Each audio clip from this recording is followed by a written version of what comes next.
the NFL's TV ratings. So listen to this. In a recent poll by Seton Hall Sports on NFL team ratings, 56% of people in the survey say they believe NFL TV ratings are down because of Anthem protests. Other factors that have been cited as why people are watching less football: the presidential election, 50%, oversaturation of games, 44%, focusing on postseason baseball, 39%, in head injuries and the decline of play, 33%. Darren Woodson in the house. How we doing? Good. How y'all doing? Good to see you, as always. Very friendly to Omar Epps, that old Cowboy fan. I saw you guys are very... It's Friday. In good spirits. That's my dog. We go back a long ways. If he was in here as much as I see you, I'd have got on him too. But since it's rare that I've seen him in the last couple of years, I decided to be nice. Also, trust me. Yes, he's a Cowboys fan, but he is from Brooklyn. It kind of counteracts. Couldn't find him. But let's go. All right, I'm going to start with Max here. What do you think is the primary reason why the NFL ratings are down? First, let's be very clear. This is not a poll of people who stopped watching the NFL where they're asked, why have you stopped watching the NFL? This is a poll of people who are asked, why do they think NFL ratings are down? Those are two very different things. The latest poll, a Rasmussen poll from early October, where they were asked, like, what about you? Why are you watching less NFL? 32% said the protests, not the majority. It wasn't the number one answer. Yep. So why do I think first of all, the presidential election is dwarfing everything else? That's the specific reason right now. And furthermore, there are the primetime games, the high-profile games have stunk. Yes. Right? So you're putting out a product when most eyeballs are on it that hasn't been very good or competitive. And then everyone's thinking about politics at the moment and following that, because that's actually a sport. You know, sports, no matter how much we are into them and passionate about them, ultimately the outcome is trivial. We root, and then whatever happens doesn't actually affect the real world. Politics, for many people, is a sport in which the outcome is anything but trivial. It's real. And your participation actually influences so it's kind of a better version of sports right now, and it's taking eyeballs away. And then the big general issue is the splintering of entertainment options. You know, the NFL has largely been immune from this. They haven't suffered the effects of this because it's a shared experience. It's the one time where everyone's watching the same thing still as the NFL. But it doesn't mean it's never going to affect them. There are more entertainment options. Yeah. We can time shift with DVR. There's cord cutting with online stuff, etc. And I think the protests probably play a part, but it's down the list. I agree. You know, I'm with you on that. I remember in 2014, Dallas Mavericks owner Mark Cuban said one thing. He said, when pigs get fat, pigs get slaughtered. And he was talking about the NFL and the oversaturation of the NFL game on Thursday nights, Sunday nights, Sunday nights, and then again Monday. People are tired of watching the games. And then you sprinkle in the college games that are on Thursday night and Saturday at the same time. We're seeing too much. And just last night, I'm not sure if you two watched that game last night, the Tennessee Titans. I watched it. And the Jags last night. I turned it on, and they were already down 23. I was disgusted. I just said I moved on. I started watching the Blacklist. I ain't going to lie. The color schemes are bad. Right. And not only the color schemes, but the game was terrible. Yeah. They quit on coach. It's hard to watch Thursday night football. Good luck with Gus Bradley having the job after the season. I don't think it's going to happen. But I just think that's what's happening to us right now. And again, we're going up against the debate. So it's like that perfect storm right now. And I think the league, in the end, should give the networks the ability to have flex scheduling. We see week 4. There are 1 and 3 teams on a Thursday night. That's a great point. I mean, it's tough to watch. It's hard to watch games when you have bad matchups. Yep. The networks need to be able to find favorable matchups and show the audience. Well, first of all, the networks need to do a better job at the negotiating table of enforcing that they get better matchups. Because if I'm paying you billions of dollars, you ain't going to give me some weak product with a team I don't want to watch. Right. So let's get that out of the way, okay? Because Monday Night Football ratings are down. That was like 19%. Sunday Night Football was down, about 10%. Thursday night ratings were down 15%. We get that. And we understand. I don't disagree with any of y'all with what you said already in terms of the other issues. But I want to go to the protest. And I want to say that can't be ignored. You know, the fact of the matter is that this is the part, and this is what I was alluding to when I was talking about what the Sixers had a right to do. I didn't agree with their decision by not letting the girls sing the national anthem.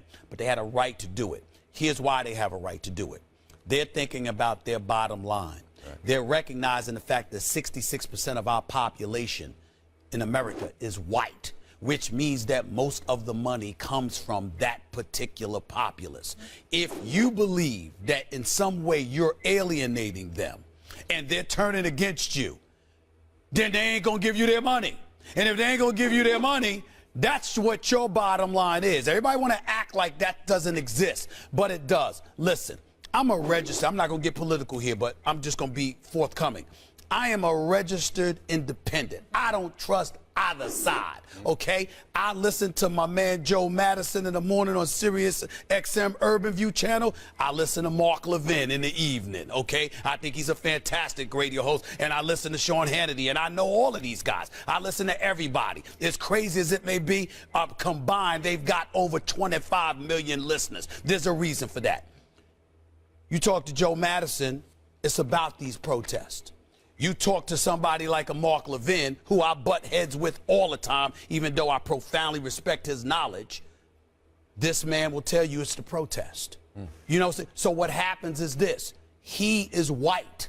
I am not. Right. I don't know how he feels until he says so. So when he sits there and he says, there's a lot of folks out here who look like me, who share my cultural identity, et cetera, who is offended by what this man has done, who is offended by what we're seeing.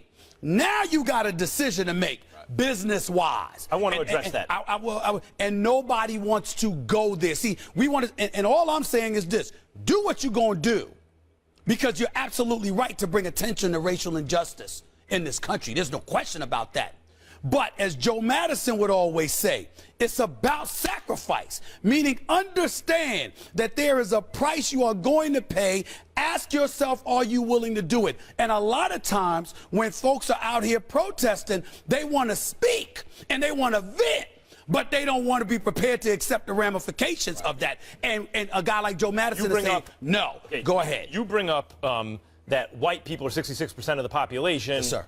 And that represents a large economic voting bloc, essentially. Sure. First of all, the way you look is not necessarily the way you self-identify in terms of culture. True. So that right now, the biggest voting and economic bloc, or the biggest bloc of people that can vote economically, is actually the multiracial coalition that is likely to elect the next president and who elected the president in the previous 2 elections. That'll be 3 in a row.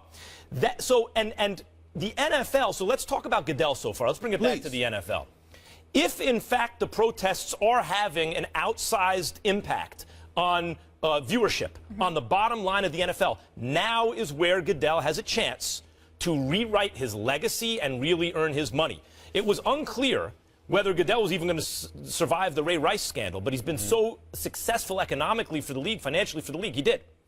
Now comes the tricky part, because these protests aren't going anywhere, and also they're becoming increasingly popular. They also reflect a huge, maybe the largest part of the population, not just the so-called minority point of view anymore.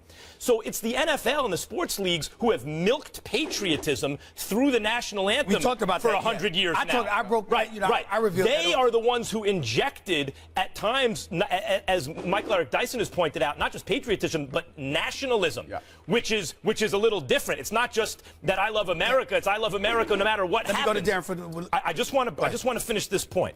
And so now if that's actually coming into conflict now, because not everyone wants to stand for it, and it's not compulsory, nor should it be, then all of a sudden, what does the league do? They have to pivot from being this monolith where everyone supposedly believes in the same stuff to being something else if they want to keep making money. They've milked patriotism for all it's worth. Yeah, fine. But what I'm saying to you is this. Just like you talked about that multicultural base that will influence an election, that doesn't necessarily have a profound impact on what they fuel economically as it pertains to respective sports. It's one thing to tell me that the Latino community and the black community are going to play a very pivotal role in who becomes our next president. Conceded that with no argument. What I'm saying is they're not necessarily the individuals that are spending the kind of money on NFL or basketball that that that the white folks are spending. And as a result, if you are that business in the NFL or the NBA, you now have to take into consideration, excuse me, we kind of know who's spending money on our product. Ooh, do we want to do this? That's and the that's point. hard. That's hard. Point. Then in that case, the NFL that has injected this supposedly not mandatory standing for the national anthem, but in effect, they've created a situation where if you don't stand, then it turns fans off. Then maybe they shouldn't have. They need to now take that. You're talking right and wrong. I'm talking dollars. Go ahead. You know what? I work with the military a lot. Matter of fact, my foundation helps military veterans find jobs. Yeah. And I'm in those circles, and I can tell you this right now: there are so many people that are turned off, in particular white Americans, who are turned off by what's going on politically, as far as Colin Kaepernick and standing and all. So I see that. I hear that all the time, and I think what you just said was spot on. But and what you said exactly the same thing. The NFL has basically projected this patriotism. That's all we've always been about. In the locker room, all we talked about was supporting our real troops. I mean, this is in the NFL. It's always been that. So right now, and what's going on, that all the patriotism that's always been there is not there. You're seeing a lot of minorities raising that up right now, and people are not liking it. I'm talking dollars. I'm not talking what's right and wrong. I'm talking dollars. You're accurate, but what we're saying is that if you're the NFL, based off of what you just said, you're taking into consideration that patriotism that you leaned on has now been compromised in the eyes of that audience who's patronizing your product. So now you got to figure out, and this is when Goodell earns his money, where he has a chance to rewrite his legacy. My chops. It doesn't seem as absurd for them to potentially catch the NFL. Well, no question. But the NBA hold on, wait a minute.